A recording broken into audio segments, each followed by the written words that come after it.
Thank you guys for coming for today's show. Today we have Favour with me. Favour is a business analyst and a product manager, and is here to share his experience with us today. Favour, I would like you to introduce yourself to everyone. Thank you very much, Kazim. As you've said, very correct. My name is Favour. I'm a business analyst. I'm a product manager. I work in consulting.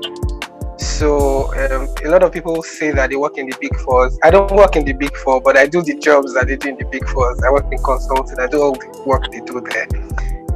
That is that about me. Yeah. You have an undergraduate degree in biochemistry, and you transited into consulting, and now you are trying to move into technology. Right. How has been the story so far from University of Ilorin? Right, very interesting question. Okay, so I studied biochemistry. In fact, in the actual sense, I wanted to be a doctor, like every other young child. We wanted to be a doctor and engineer, or a lawyer. I wanted to be a doctor, but you know how you write jam now. You see, they don't give me the course that I choose. So I ended up in biochemistry, and I started biochemistry. I didn't know there was something called biochemistry until I got into the university. And when I started school, I really didn't find it interesting in the beginning, but later on I started finding it interesting around my 300 level. But then during IT, you do this 3 months, 6 months compulsory industrial training. During that period, I did it in the hospital. I started in the hospital. When I started in the hospital, I knew that I didn't want to do biochemistry. I didn't want to do hospital-related work. I didn't want to see blood. I didn't want to. I was just not interested. But fortunately for me at the time, I was applying to do my industrial training at 7-Up Bottling Company at the time. Fortunately for me, I got picked as an intern, and I left the hospital to 7-Up. 7-Up was absolutely amazing. I thought, I'm going to do quality assurance, quality control, and stuff like that. But I wasn't really enjoying it. I didn't see myself doing it long term. And the thing with me is, when I see that this is not something I can do long term, or this thing is not going to make me happy, I just start finding the next alternative, the next thing that will make me happy, and I'll go. So, then after NYC, I graduated. After NYC, my parents wanted me to get this job in the hospital too, you can imagine. So I worked as a medical record officer in that hospital. It was enlightening. It was good while it lasted. I worked with really good people, and in fact, they encouraged me to be the best I can be, or I could be. Do you understand? I remember my boss was very kind. He allowed me to go for interviews and stuff like that, even when it was during work period. Yeah, it was that kind. So I moved to banking from hospital. I worked in a bank for a while. When I got to the bank, so I'm like, this is not what I want to do long term. A lot of people say, bankers have money and stuff like that, but you don't understand the kind of pressure that bankers go through until you get into the system. It's really, really, really crazy. So fortunately for me, I was able to, everywhere I go to, I ensure that there's something to learn. So during my bank process, I met somebody, and somehow I just cold messaged the person, and I was like, I work in the bank, this and that. I am open to this and this role. And this person is like, okay, I don't have any role open as at this time, but when I do, I'll let you know.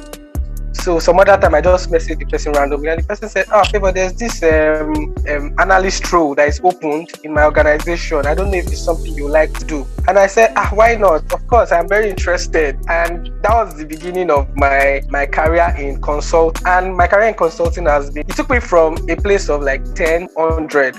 In 3 months, I got exposure that I never got from working in the hospital, from working in banking, and it's because of my experience in consulting. Because as a consultant, as it is as a product manager, your role or your objective is to solve user problems. For consulting too, you are meeting a lot of businesses in different sectors, from oil and gas to manufacturing to power. You are helping them to solve business problems. You're helping them create business strategies They're helping them spot gaps where there are gaps, and ensuring that you're able to mend those gaps, so that business can continue as it should. So because of my consulting background, I wanted to do like something that had to do with business and tech. That's why I was researching, how could I get into tech without necessarily coding? For now, I always thought I was going to do product design. I was going to do UI UX designing. But I realized that I was having issues with colors, if you get what I mean. So how they say a lot of guys don't know colors. So if it is not blue, it is not green, it is not yellow or red, like the primary basic color. So like I can hardly even identify what indigo is, to be very honest. I don't even know. I mean, when I see it, I know, this should be indigo, but like I'm not certain. So I just thought, let me just do something that I know that I am really skilled in, and I know that I can do my best, and my best will yield like so much result. And I read I researched about product management, and I knew that this is what I wanted. I knew that this is what I could do very well, and I would successfully do. And product management came, so I started looking for how I could take courses, how I could meet people, and it has opened my eyes to a lot of opportunities. I've connected to people even in the tech space that I had no idea. I mean, and all this happened in the space of like 5 weeks. So because I was actually very interested, I tended to put my best into it. So as a business analyst, do you think the role is actually similar to that of a data analyst? So as a business analyst, you're working with a lot of information, and that includes data.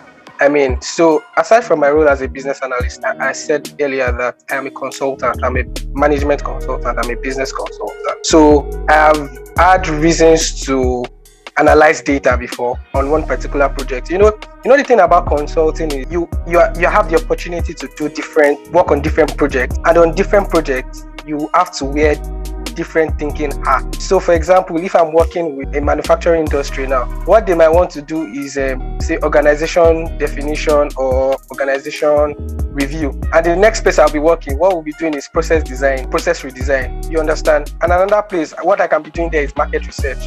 If I'm going to do market research, I'll have to analyze data, I would have to carry out surveys, I'll have to ask questions.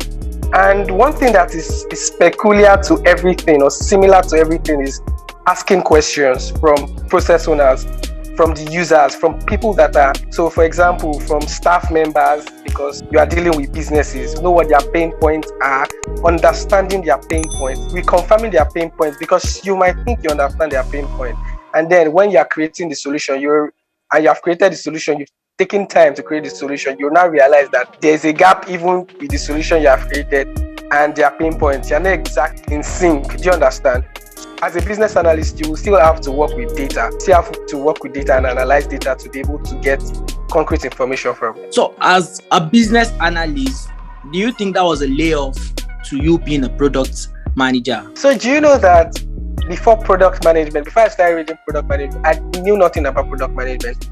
I didn't even know that there was a role like product management, But when I started making my research and I started taking classes, it was just easy for me because this is what I have done before. This is what I can do. I have had reasons to do surveys. And when I'm talking about surveys or doing market research, I'm not talking about, say, you are looking for responses of like 100 or 150 or 1,000 or 2,000. I'm talking about responses of like 5,000 and above. I'm talking about responses of like 5,000 and 10,000 and above, Talking about product management, I knew that I had the experience. I knew I was able to do it.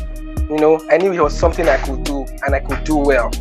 So it just encouraged me to keep at it and keep learning. So when you wanted to start product management, when you wanted to start the learning process, you reached out to a lot of people, right? And what was the advice you were given? When I wanted to get into product management, first of all, I started researching. I started speaking to some of my friends that were into tech already.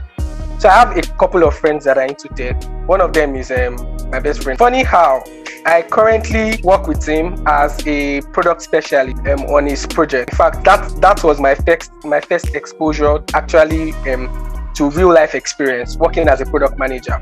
I also spoke to other people, some of my friends that are already CEOs, grounded, that have built like 3 to 4 products already that are thriving in the market, and they encourage do. They told me what it was about. And you know, the funny thing is, a lot of people that are product owners, product CEOs don't even know that, like they don't even know that what they are doing is product management. They just know that they are founders and their products have to work, their products have to function, and their products have to sell. If you don't follow due process, there's a high probability that your product delivery might be faulty, or achieving that product might not be exactly as seamless. Of course, there's nothing that is easy, you know, but it will not go as it should go, you know. You had your first experience as a product specialist with your friend's product. How has it been so far? Okay, so the product is Parliament. It's still in the beta testing phase. So it's not like launched for we're in the stage where users are using and giving us feedback, and we're taking those feedbacks and trying to implement them, you know. So that is where we are at right now. So basically what we're doing, or what I'm doing right now, is speaking to users, knowing how the product can be better for them. We're trying to, so far so good. The feedback has been quite positive. Users have talked about how the product is really useful to them. However, they think it can be better. They think there are some features that should be there. They think there are some features that we should work on to make better, to make life easy for them. So what would be your advice for anybody that is a business analyst thinking to be a product manager? I feel like you have the edge. I feel like most of what you'll be doing, of course, even as a business analyst, even as a researcher, whatever it is that you are currently doing, your skill, whatever it is that you are doing, is not lost. Every knowledge you have gained, every skill that you have gained, and every of your experience is relevant. One way or the other, no knowledge is lost. You know, a lot of people say no knowledge is lost, but in the actual sense, you realize that no knowledge is lost. You would have to improve yourself. You have to self-develop, but your skill is relevant and your experience is very useful. Okay, so finally, as a product manager, I want to give you a redo. So I want you to answer this redo. What gets bigger when more is taken away? Big orange.